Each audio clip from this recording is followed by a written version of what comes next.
Bueno, de nuevo, otra vez lo que dije antes, Paco, te felicito y felicito a todo el equipo organizador por lograr esta concurrencia que es bien importante, aunque el auditorio es muy grande, la cantidad de gente que hay aquí que es partícipe y que son líderes en la parte de telemedicina, yo creo que es increíble. Realmente voy a hacer dos presentaciones en el tiempo y no quiero para nada pasarme ni siquiera un minuto.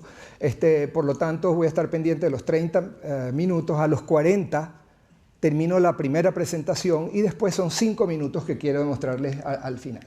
Ok, bueno, realmente vamos a ver inclusión y disminución de costo en salud, 20 años de telesalud. Realmente es el año que viene, es que cumplimos 20 años de haber empezado el proyecto médico como tal, sin saber que nos estábamos metiendo en telemedicina. Como 5 años después de que estábamos haciendo esta serie de elementos de medicina con uso de sistemas de tecnología, fue que nos dimos cuenta que podíamos llamar eso telemedicina y así fue pasando, ya lo entenderán. Vamos a dividir esta primera parte de la presentación en 5 segmentos probablemente. Una de las cosas que después ya pronto lo van a entender es telesalud, la salud y atención médica en el 2040. Estamos apenas en el 2014. Entonces ustedes dirán, bueno, ¿qué tiene que ver el 2040 con esto? Y ya van a entender. Vamos a ver un tema que es la problemática de la salud global. Vamos a ver la población venezolana y la expectativa de vida. En 1926 en Venezuela la población era de 3 millones de personas. En el 2010, 28 millones, casi 29 millones. La expectativa de vida al nacer el venezolano era de 34 años en 1926 y eso es muy similar a lo que ocurría en toda Latinoamérica. El que nace en Venezuela o en Latinoamérica hoy en día está muy cercano a 75, 76 años. Y la población mundial aumentó de 2.000 millones en 1935. Si el hombre tiene 60.000 años en la Tierra, se tardó 60.000 años en llegar a 2.000 millones. Pero resulta que del 1935 al 2011 se triplicó eso. O sea, el crecimiento de la población mundial es exponencial. De los 7.000 millones en el mundo en 2011, 5.000 millones, 650.000 viven en pobreza y en América Latina se estima que el 43% de la población vive en pobreza. Vamos a ver el mundo en el 2013. Una de las cuestiones fue que nos hizo crecer en el tema de telemedicina fue que quisimos ver qué estaba pasando en otras partes del mundo.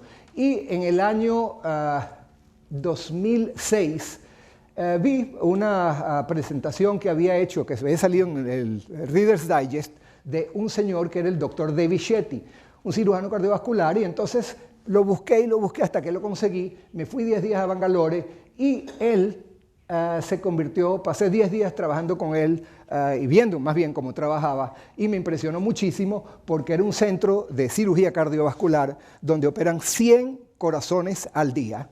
Yo estuve 2 semanas con ellos y vi y pude casi contar lo que pasaba día a día ahí. Más o menos 50 casos de adultos y 50 casos de niños. Pero todo lo reciben a través de sistemas de telemedicina en un país como la India de 1.200 millones de personas. En The Economist, a finales del 2012, ellos hacen lo que llaman lo que esperan del mundo en el 2013. Y este momento salió Shetty, a quien, como les digo, había visitado en el 2006 hablando de esto. Y él decía que menos del 10% de la población del mundo tiene acceso a intervenciones de cerebro, corazón, riñón o articulaciones. La razón de esta situación, decía él, es la falta de creatividad, de falta de innovación. Y dice el doctor Shetty, yo creo que mucha gente ha respaldado en esto, la innovación se ha centrado en desarrollar píldoras mágicas, nuevas vacunas o tomógrafos más rápidos, en lugar de usar lo que ya tenemos. Y quizás en esto donde nosotros nos concentramos más, la cantidad de sistemas que hay disponibles en la actualidad que no utilizamos. Esto fue la visita con el doctor Shetty. Él fue también el médico de la Madre Teresa de Calcuta, un tipo absolutamente genial que ha montado este sistema. Esto fue casualmente una videoconferencia que estuve con él, un paciente que iban a operar futuro. Él estaba en Bangalore y los pacientes en Calcuta. Estos trabajos y esta relación les presentamos a ellos como lo hicimos con el doctor Weinstein, que estaba en una de las, estaba invitado, creo que no pudo venir, Ronald Weinstein, que fue el fundador de la American Telemedicine Association y a quien también había visitado un par de años antes de ir a Bangalore y se había interesado en la forma que nosotros hacíamos, porque ellos en el programa de Arizona tienen absolutamente todo, lo financió el Departamento de Estado americano y es hecho con toda la más avanzada tecnología. Y él cuando les presenté lo que nosotros estábamos haciendo, él me dijo, mire, lo interesante de lo que están haciendo en Maniapure es que ustedes pueden resolver el 95% de los casos que nosotros podemos resolver, pero ustedes lo hacen con el 5% de la inversión, pues nosotros no tenemos dinero y no podíamos hacerlo. Sencillamente estábamos usando lo que todo el mundo podía conseguir. Y resulta que lo que todo el mundo puede conseguir son cosas inimaginables. Hace 10 años, ni siquiera ninguno nos imaginábamos lo que íbamos a tener con los teléfonos inteligentes, con Twitter, con Facebook, con todos los Instagram, todo ese tipo de cosas, que todo el mundo los usa con telemedicina. Estas reuniones nos llevó a que al proyecto Maniapure nos dieran un premio en el año 2012. Esto fue el Foro Económico Mundial, esto es el Rajoy, esto es Calderón, el presidente de México en ese momento, y bueno, estábamos un grupo de personas que estábamos trabajando en esto, y nos dieron un reconocimiento que ha sido sumamente interesante porque nos ha dado acceso a esa visión global del mundo, y en este artículo, algunos que pueden tener una referencia de una hoja que les di, que está por allí, el primer artículo que se hace referencia, a quien quiera verlo, es publicado en enero del año 2013, hace un año y piquito, casi 2 años, sobre sistemas de salud sustentables, las visiones, estrategias, etcétera, dudas para el futuro y los escenarios posibles. Este es un documento como de 36 páginas que yo a cada persona que esté metida en salud le sugiero que lo lea. Nosotros tuvimos una pequeña participación en esto y nos están invitando para probablemente asistir a Davos ahora para presentar en la reunión central del Foro Económico Mundial, que dirá que tiene que ser una persona de salud metido en Davos, donde están los grandes economistas y las grandes compañías y los grandes gobiernos. Bueno, porque se han dado cuenta que sin salud no hay economía que valga. El ser humano necesita salud para hacer lo que quiera hacer. Entonces, en ese documento ellos hablan y demuestran que el acceso a la salud y el acceso a la atención son 2 elementos que se han tocado durante todo este simposio repetidas veces y son diferentes, pero es muy importante. Acceso a la salud es mucho prevención, que la gente no se enferme, y esto es la atención médica cuando la gente está enferma, evidentemente. Ellos detectan que los costos crecientes, en la actualidad, aumentan 2% más anualmente que las economías, inclusive en los países más ricos. Estados Unidos es el modelo que está en esos números.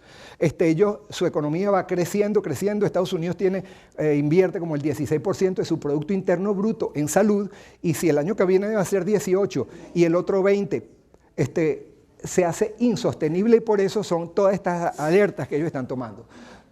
La exclusión es otro, y lo que hablábamos de Latinoamérica es más evidente. Ellos le dan un manejo, por supuesto, en ese artículo o en esa monografía muy evidente de lo que es la demanda y lo que es la oferta, el envejecimiento de la población, la explosión de enfermedades causadas por síndromes metabólicos y hábitos errados, y la oferta, el incremento del costo unitario en la salud, que siguen subiendo y los costos, y la gente cree que el tema es hacer nuevos hospitales, nuevos tomógrafos, nuevas salas de operaciones, y resulta que esa no es la vía, es insostenible. El Harvard Business Review, que es una cuestión también con visión económica, dice que la telemedicina, esto fue una publicación del 2012 creo, no sé por dónde está, pero es del 2012, en abril del 12, telemedicina puede cortar los costos, reducir los costos de la salud en 90%. A mí me parece que es muy exagerado, pero que lo reduzca el 30%, vamos a decir, ya sería una barbaridad y efectivo. Una de las cosas también importantes, y esto es un artículo del New England Journal que me pareció muy interesante, es muy fácil medir lo que cuesta la salud, pero es muy difícil ver el beneficio, lo que se ahorra. Cuando una persona en un sitio rural de cualquier país del mundo se muere o se imposibilita, nadie lo toma en cuenta. Un muerto y ya está. y no importa su edad. Los costos de salud son fáciles de medir, pero la producción en salud es muy difícil de cuantificar, como es el acceso y la conveniencia. Nuestra experiencia y cómo se inició. ¿Qué nos llevó a meternos en telemedicina? Bueno, resulta que yo soy cardiólogo intervencionista, o sea, realmente tengo la fortuna de poder trabajar en hospitales donde tengo prácticamente los recursos, todos. Tener acceso a alta tecnología en hospitales y clínicas con acceso a los mejores especialistas. Estoy rodeado de gente competente y he tenido la fortuna de poderme mover con colegas con mucho conocimiento y entusiasmo por lo que hacen en diferentes partes del mundo. Por otro lado, tenía un gusto enorme por el acceso y gusto por lo rural y ver las necesidades reales y altos niveles de exclusión que se veían en esos sitios. Mi pasión ha sido la naturaleza y Venezuela es un país como lo es Perú, como lo es Brasil, como es todos los países de Latinoamérica que tenemos maravillas de naturaleza y es de las cosas más agradables eso, vivir en ese mundo. Después, el hecho que aprendimos que generando alianzas que permitiesen hacerlo posible, lo difícil, aprender de experiencias en sitios remotos. Era muy interesante. Y el reconocimiento de que nuestro equipo estaba haciendo, sin duda ha sido un estímulo. Esas invitaciones que hemos tenido por la gente de la Universidad de Arizona, por la gente de Bangalore, para que estuvimos allá, lo del foro económico, sin duda le da a uno energía. Oye, no, como que no estamos tan locos como creíamos. Esto es una muestra de la naturaleza que visitamos casi todos los fines de semana, a donde vamos a ver, esto es en la Gran Sabana, en Venezuela, en la tierra de Tepuis, muy cerca del territorio de Roraima en Brasil. Esto es el Orinoco, que es espectacular. Este es uno de los afluentes del Orinoco. Y esto es Maniapure, donde empezamos a ir hace ya 40 años a pasear. Y resulta que de ese paseo se convirtió en que éramos médicos y teníamos que atender a la gente. Ok, esto es el mapa de Venezuela, aquí es la zona de Maniapure. Aquí está, si estuviéramos aquí viene el Orinoco, por aquí está Puerto Carreño. Y aquí está el Meta y el Orinoco, un poquito más abajo está Brasil. El área de Maniapure es esto. Y lo que hicimos fue que en esta zona que no había nada, empezamos a recuperar unas edificaciones que estaban en abandono, que se habían utilizado para construir una carretera, y lo fuimos metiendo en una alianza con la Asociación de Damas Salesianas, una organización religiosa, y nos apoyaron. Ellos nos pagaban el médico, nos dieron un radio de 2 vías inicialmente, y teníamos un carro para poder llegar a este sitio. En la época que estábamos ya andando con esto, conocí a Morel. Su esposa era la persona de Relaciones Internacionales de la CanTV, que era la telefónica venezolana, que sigue siendo, pero en ese momento estaba en manos privadas. Y hicimos una buena alianza porque Morel era como yo, no le importaba estar empujando camillas, recogiendo basura en el suelo, montándose en unas antenas a conectar. Hacíamos de todo. O sea, y realmente desarrollamos también con un primo que nos propuso que esto que estábamos haciendo, si queríamos reproducirlo, teníamos que poner algún orden. Esto es un sitio que se llama Wonken. Al tener médicos, siguiendo el modelo de Maniapure, tenemos un médico recién graduado usualmente y por convenios con la universidad tenemos pasantes del último año de medicina. Esto es de bioanálisis, estos son de nutrición, otros de odontología. O sea que cada equipo está conformado por más o menos 8 o 9 personas, todos estudiantes del último año de sus carreras y un médico recién graduado. ¿Cuándo empezamos a ver telemedicina? Les voy a ilustrar algunos casos. Unos casos, fue uno de los niños, de una muchachita indígena, muy cerca de Puerto Páez, Puerto Carreño, de indígena guajibo, que el médico que estaba con nosotros en Maniapure, un tipo sumamente competente, le estaba dando lo mejor que él podía. Esta muchacha tenía lesiones de piel terribles por todo el cuerpo. No había excepción donde no tuviera. Le daban cremas y no podía salir. Ella estaba metida en su choza permanentemente, tenía casi 1 año sin salir y no se mejoraba con el tratamiento que le ponían y las cremas que le ponían. Decidieron tomarle fotos y nos mandaron las fotos. Yo las recibí cuando estaban esas camaritas Mavica, que no sé si algunos se acuerdan, que eran con un floppy disk que cabían como 8 fotos, y mandamos estas primeras fotos allí, se las mandamos a uno de los dermatólogos, nos dijo, mira Tomás, mándame esta foto, pero ¿qué tiene la niña? Que me manden unas fotos de las rodillas y del codo. Entonces le mandamos las fotos de las rodillas del codo a la semana siguiente y nos dijo, no chicos, lo que pasa es que esta niña tiene una piodermitis, pero además tiene una micosis y además tiene una psoriasis. Entonces tiene que manejarla con tal y tal cosa. Bueno, en menos de un mes la niña está absolutamente curada, habiendo sido vista por un médico, y un médico competente, pero no era dermatólogo. Este caso es otro caso muy representativo, también manejado por un médico sumamente competente en el área de Huonquén.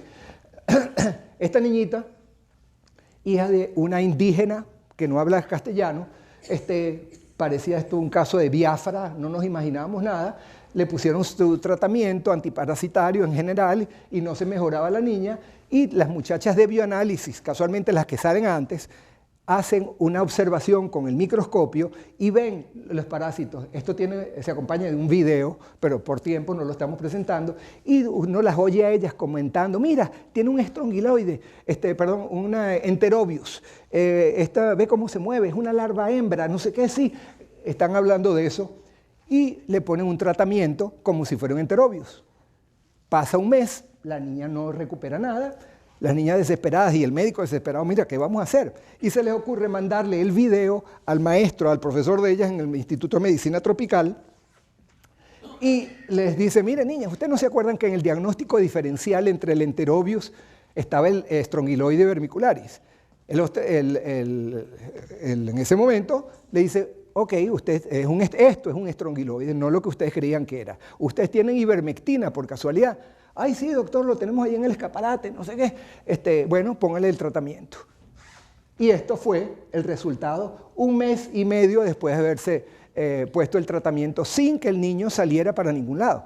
Estos son casos muy representativos de lo que pasa con la información del especialista remoto. Ya hay otro tipo de casos, que fue el primer caso de cirugía cardiovascular, estamos hablando, esto fue también hace 10 años por lo menos, esta niñita perdía el conocimiento cuando corría, les pedimos que nos mandaran el informe de lo que tenía, el electrocardiograma, no había equipos de radiología cerca, tuvieron que irse 1 hora para que le hicieran la radiografía, con su camarita Mavica nos tomaron la foto también, nos las enviaron, y el doctor Gibson, cardiólogo infantil, dijo, mira, hay que hacerle un eco. Definitivamente no podemos hacer sino el eco. Bueno, preparamos todo para que la niña se viniera. Las opciones eran Ciudad Bolívar o Caracas, se la trajeron a Caracas, llegó, el mismo día la estaban esperando, le hicieron el eco, estaba esperando la gente de nutrición, en 2 horas tenían el diagnóstico y preparó el momento de la cirugía. Se devolvió esa noche para su tierra otra vez y a la semana se vino, se operó, pasó 4 días operada, era un ductus arterioso enorme. Y bueno, está bien, la niña ha crecido normalmente y no ha tenido ningún problema. Esta niña hubiera sido por procesos normales, hubiera tenido que ir a Puerto Ayacucho, que es la capital del estado Amazonas en Venezuela, ahí no hay quien le haga el eco, entonces la mandan para otro sitio que sea Ciudad Bolívar, probablemente no hacen el eco tampoco, y en eso se transcurren 2 meses. Y si llega a Caracas, llega al hospital de niños, en el hospital de niños hay que hacer una cola desde las 3 de la mañana para que den un numerito y lo atiendan para hacerle un electrocardiograma, y cuando le van a hacer el electrocardiograma se acabó el papel, y entonces se convierte en una tragedia. Esto les resuelve la situación. Casos como este de la comunidad de Huonquén también, el aneurisma de aorta abdominal más grande que yo he visto. Esta señora sí le hizo este diagnóstico y pasó casi 1 año que Dios no quiso llevársela en ese tiempo. Sencillamente no se le reventó. Cuando le empezó el dolor otra vez, nos llamaron, nos mandaron las imágenes, la sacamos con la Fuerza Aérea desde la zona de Huonquén, a lo universitario se operó y la señora está echando broma por ahí todavía. Si no, se hubiera muerto. Y eso no cuenta para nadie.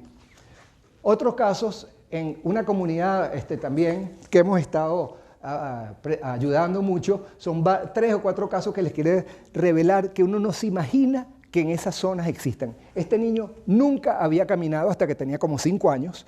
Andaba arrastrado como un perrito, lo veíamos. Hasta que el médico que estaba allá dijo, mira, vamos a hacer algo con este muchacho. Lo manejamos, había que hacer la radiografía, en ese sitio no hay radiología ni mucho menos. Le dijimos, vamos a llevarnos a Caracas, al centro médico donde yo trabajo, lo hacemos ver por uno de los traumatólogos infantiles, y le dieron, dice, mire, esto es una pseudoartrosis definitivamente, esto se puede operar, Lo preparamos para que se operara 6 meses más tarde. Había que hablar con el hospital clínico. Él no quería operarlo en cualquier hospital donde nosotros trabajamos. Y bueno, se aprobó para que se hiciera como un caso de responsabilidad social. Y el niño se iba a operar en agosto. Bueno, a mitad de julio nos mandan esta fotografía del mismo sitio y llama el médico que está allá, la médico en este caso era, y dice, doctor, se le está saliendo la tibia, el peroné, perdón, porque la tibia es la que tiene la pseudoartrosis porque está creciendo más que el niño. Y aquí empieza a salir la parte del peroné. Si esto sale y se mantiene en contacto con el exterior, hace una osteomielitis, probablemente después de la osteomielitis se infecta, estando en ese medio rural se hace una osteomielitis intratable, a lo mejor hay que cortarle la pierna, etc. Bueno, se trajo de carrera el doctor Fernández Palazzi, que falleció después, un tipo extraordinario con mucha experiencia en pseudoartrosis, lo operó. El doctor Cibeira y el doctor Chacal lo siguen controlando hoy en día después de la muerte de él. Debe llegar mañana a Caracas para un control de seguimiento. Hoy en día, John Elvis es el campeoncito de fútbol de su comunidad. Otro muchacho, que tenía 15 años en ese momento, pensamos que tenía un calazar o algo de eso, había tenido sangramientos digestivos a repetición. Bueno, cuando lo pudimos estudiar era terrible. Varices esofágicas, cuando se estudió hubo que llevarlo a Caracas, al Hospital Universitario de Vargas, una esplenomegalia terrible, bueno, que hacerle una cirugía de alto nivel. Este es el equipo del doctor Vega, cirujano de trasplantes hepáticos que hizo todo el proceso, el equipo con quien nosotros trabajamos, que siempre han colaborado en estos casos. Este es John Elvis, el que nunca había caminado, de la misma comunidad. Este es René, y se llama Dionisio. Es el maestro de los dos en la escuela de Urimán. Y un día tuvo una angina de pecho a los 37 años, no se sabía qué era. Yo me llevé un eco portátil, hicimos el eco y dijimos, este muchacho es una estenosis aórtica lo que tiene. Se operó también y está de maravilla. Hace 3 semanas vimos a una niña que había tenido, de 14 años, proveniente de la comunidad de Urimán también, que presenta un tumor en región perineal, hemangioma a descartar. Bueno, se manejó. La niña fue intervenida. Aquí hay unas diapositivas de las que estaban en una versión posterior y no estaba, bueno, no salió, pero es cuando de la parte radiológica, que es impresionante, el doctor Bernardo Lander, que es un tremendo neuroradiólogo. Bueno, la comunidad donde salen todos esos últimos 4 casos que les he dicho, es de este pueblito y evidentemente sus alrededores. ¿Qué pasa? Esas 4 personas probablemente hoy en día serían muertos. Nadie los contabiliza, no pasa nada, eso es baratísimo. Ese es el costo de inversión en salud más económico es no atenderlos. Otro sitio es esto, que es un programa en el Alto Caura, que es increíble. Este es el punto, esta es la frontera de Venezuela con Brasil. Todo esto aquí abajo es Brasil. Aquí estaría Santa Elena de Guairén, aquí estaría Boavista, Manaos debe estar por aquí abajo, y aquí está Puerto Carreño, y esto es Colombia. Esta zona, el Alto Caura, Morel, hemos ido muchas veces en Canaracuni, salimos en la avioneta desde aquí, que ponemos gasolina la última vez y pasamos desde aquí hasta Canaracuni, 2 horas y 20 minutos volando sin pasar ni una carretera, ni un pueblo, no hay absolutamente nada. Cuando alguien se enferma aquí, aquí viven indígenas solamente, se tarda 7 días para bajar el río y llegar a Maripa, que es el primer hospital que hay. Bueno, esto es parte de Canaracuni. ¿Qué nos llevó a estas cosas? Esta es la pista de Canaracuni, monte, ya está el avioncito en que volamos a esos sitios, y esto es lo que tiene, aquí está Morel dando instrucción, los paneles solares, todo conexión satelital para que pudiéramos hacer este tipo de atención, y resulta que por otro lado yo estoy muy cómodo con aire acondicionado normalmente, etcétera, y tengo todo lo que nos dé la gana. Lo que nos motivó fue precisamente ese tipo de diferencia. Algunos factores del éxito. Bueno, alianzas y alianzas, lo he hablado. las telecomunicaciones, que sin saberlo estamos haciendo la telemedicina. Desde el 95 al 97 los radios de 2 vías, fue lo que usamos, el 97 al 98 usamos telefonía satelital y fax, que para uno como cardiólogo era extraordinario, y después en 1998 la entrada de internet satelital, ahí fue que empezamos a decir nosotros, oye, estamos haciendo telemedicina, porque ahí teníamos imagen y empezamos a ver los casos que vimos. Nuestro modelo de atención, tuvimos que montar un esquema de realmente qué era lo que estábamos haciendo. Y inicialmente estaba yo solo, como así, desde el punto de vista médico. Y a mí, de mani apure, me consultaban, algunos casos con imágenes, muchísimas de las cosas yo no sabía quién contestar y qué contestar. Yo de cardiología les contestaba casi todo, medicina interna muchas cosas, de dermatología nada, ginecología nada, neurología nada, o sea, etcétera, etcétera. Pero tenía amigos en todas las especialidades. Y si no los tenía, los buscaba. Y la gente siempre estaba dispuesta a ayudar.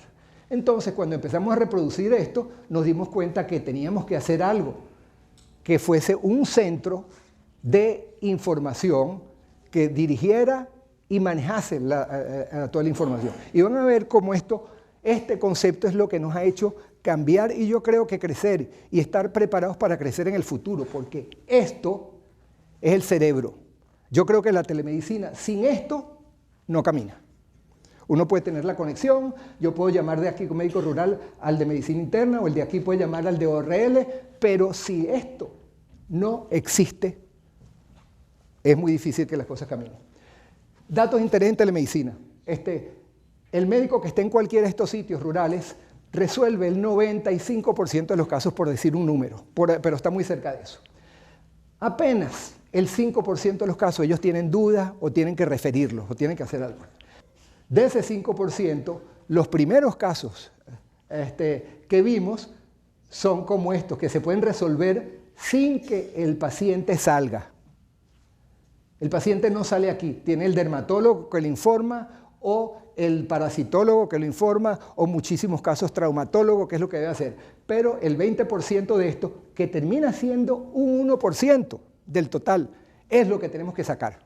Y los cuatro casos, eso que le mostré de Urimán, y así podríamos estarle contando casos todo el día, son ese 1%. Y ese número 1% lo he oído en este congreso por lo menos de 2 personas diferentes, una de Argentina y otro que no recuerdo dónde fue, si era Brasil también, que estábamos hablando, ese era el número de casos que usualmente había que hacer. ¿Dónde está el ahorro de telemedicina? 80%, que se atienden bien y no hace falta sacarlos. La maduración y la expansión del modelo, ¿cómo lo hemos expandido?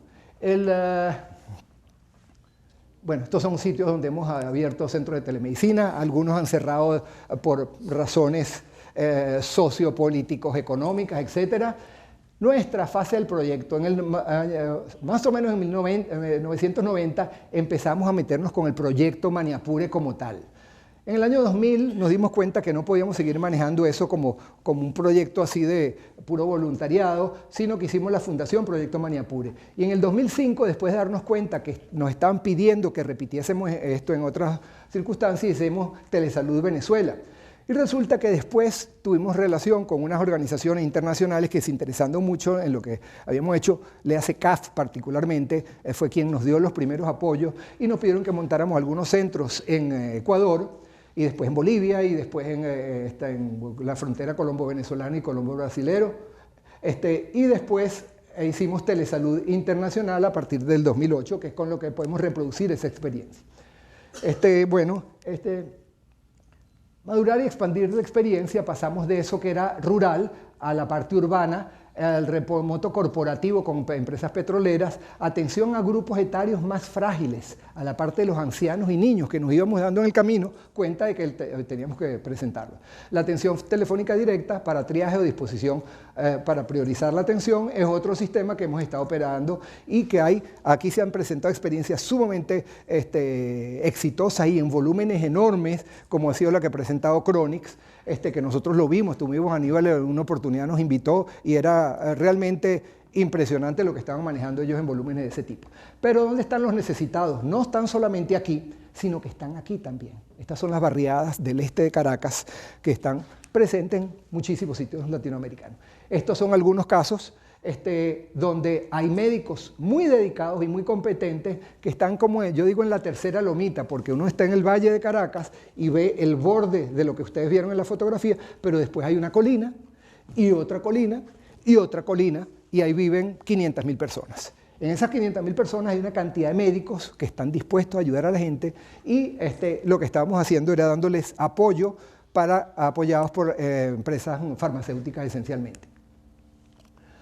Bueno, la experiencia por otro lado, empezamos haciéndolo en Colombia, habíamos tenido experiencia en Venezuela con petroleras, con ConocoPhillips particularmente, pero después salió del país, y en Colombia hemos empezado hace ya 2 años a trabajar, pero desde hace 1 año efectivamente, atendiendo casos en la zona sobre todo de Rubiales y aquí Casanare, etcétera, con el mismo modelo.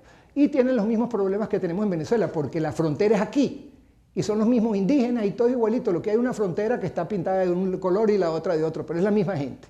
El 40%, esto es sacado del tiempo en Bogotá, el 40% de los indígenas aguanta hambre, y eso es verdad en todas partes. Después montamos también los casos en el Chimborazo, en La Tacunga, en Riobamba, etcétera, con el grupo de CAF. Y ahora pidieron que hiciéramos una nueva versión en unión con la Universidad San Francisco de Quito. Morel está yendo la semana que viene o dentro de 2 semanas para arrancar ese segmento.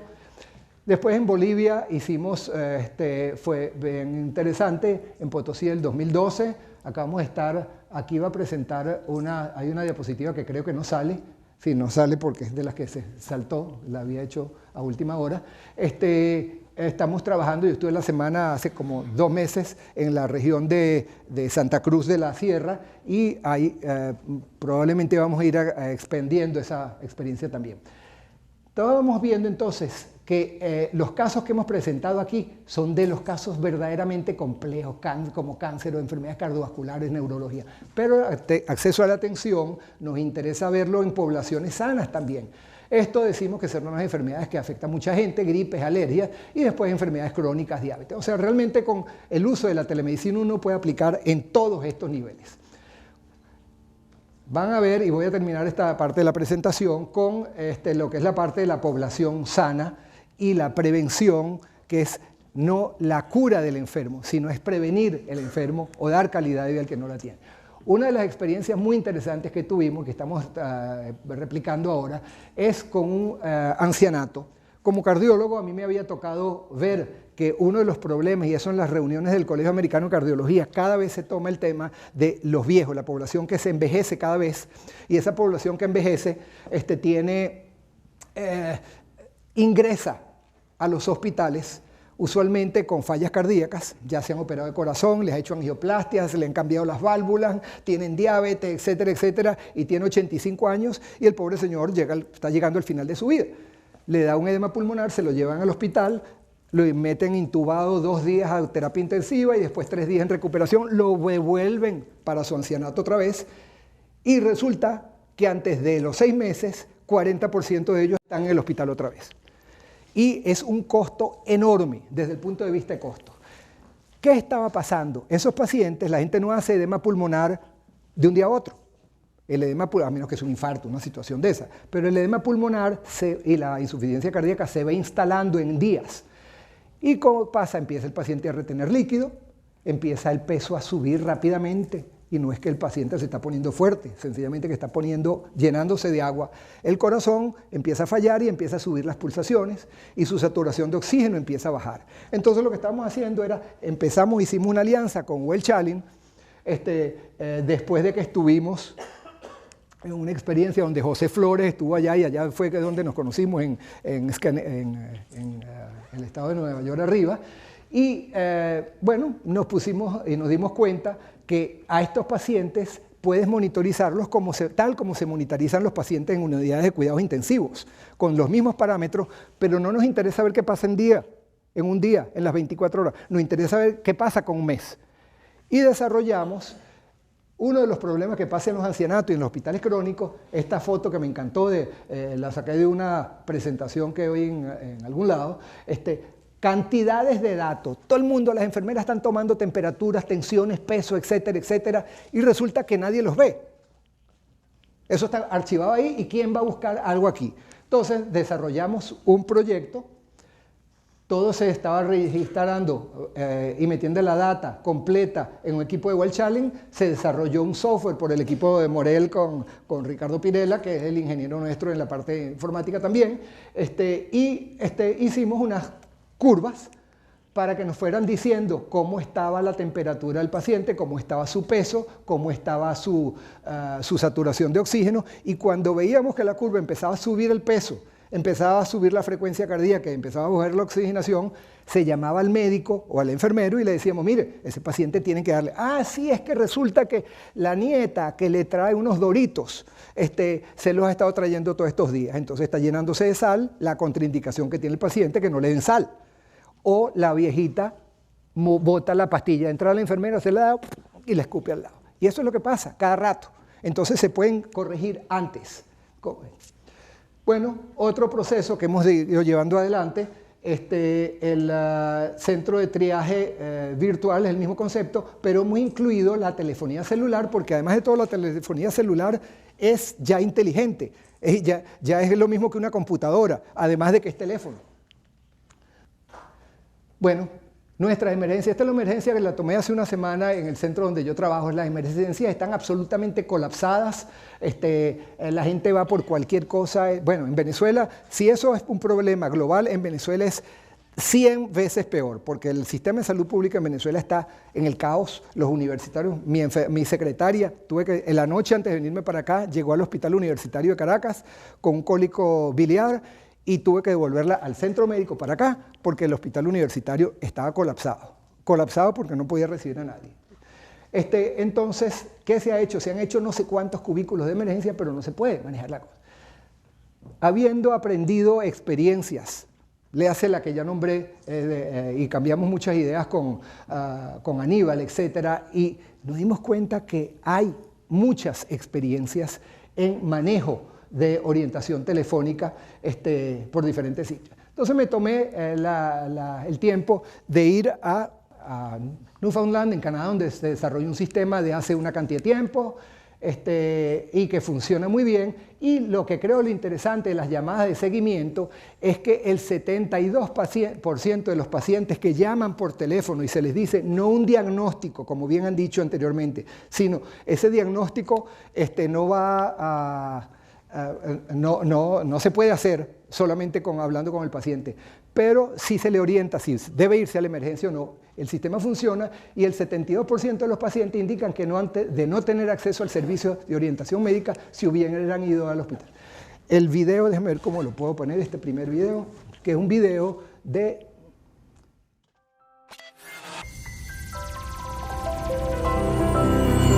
Telesalud Internacional. La telemedicina existe gracias a las tecnologías de la información y la comunicación para brindar atención médica a distancia, es decir, sin la presencia física del paciente.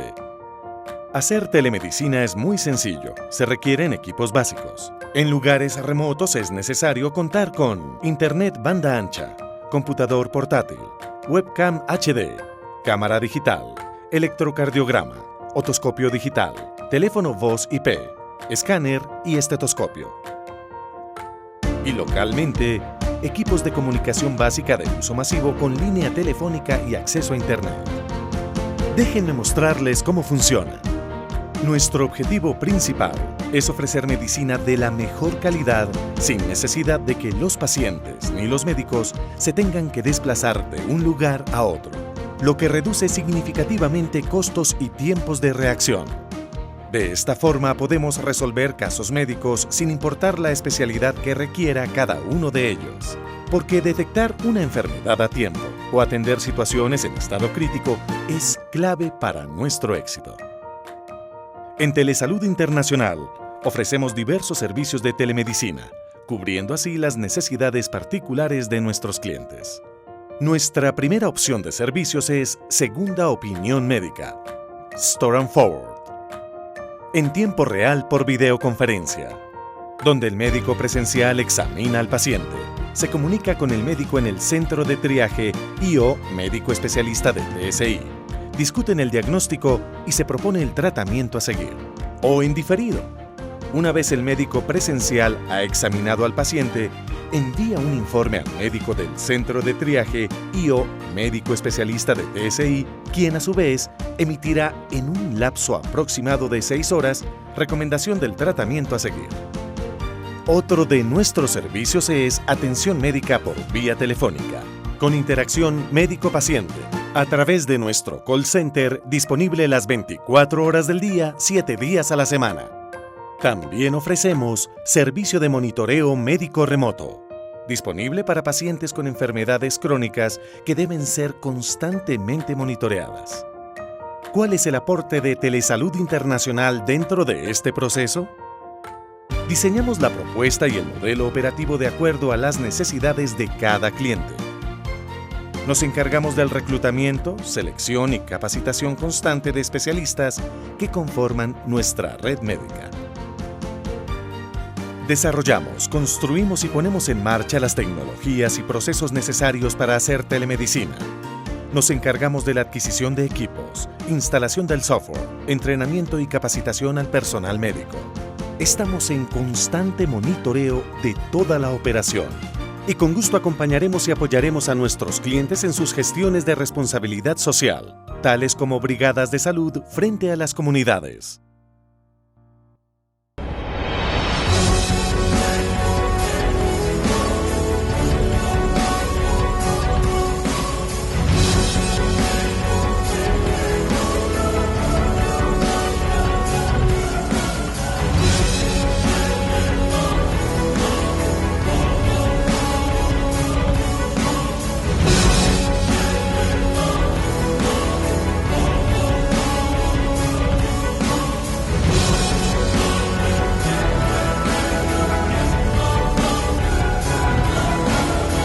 Telesalud Internacional, la solución tiempo-costo-valor más efectiva a su alcance. Gracias, hermano peruano. Deje de estar tierra de gracia, bendita por Dios.